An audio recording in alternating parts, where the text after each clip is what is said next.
Asia കപ്പിലെ നിർണായക group മത്സരത്തിൽ ബഹ്റൈനെ നേരിടാനുള്ള ഒരുക്കങ്ങളിലാണ് ഇന്ത്യ. രണ്ടാം മത്സരത്തിൽ UAEക്കെതിരെ തകർത്തു കളിച്ചെങ്കിലും നിർഭാഗ്യം കൊണ്ട് ഇന്ത്യക്ക് 2-0 തോൽക്കേണ്ടി വന്നു. എന്നാൽ അവസാന മത്സരവും ജയിച്ച് നോക്കൌട്ടിലേക്ക് കടക്കാൻ ഇന്ത്യക്ക് സാധിക്കുമെന്നാണ് കോച്ച് സ്റ്റീഫൻ കോൺസ്റ്റന്റ് അവകാശപ്പെടുന്നത്.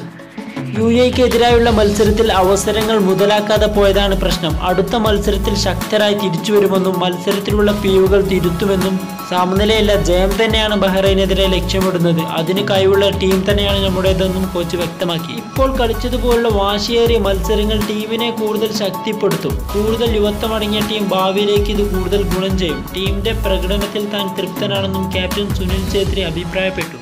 അടുത്ത മത്സരത്തിൽ ടീം ലൈനപ്പിൽ വലിയ മാറ്റങ്ങളൊന്നുമില്ലെങ്കിലും നിലവിലെ പ്രശ്നങ്ങളെല്ലാം പരിഹരിച്ച് നല്ല ഗെയിം പ്ലാനിങ്ങിലൂടെ ശക്തമായി ഇന്ത്യ തിരിച്ചുവരുമെന്നും കോച്ച് വ്യക്തമാക്കി.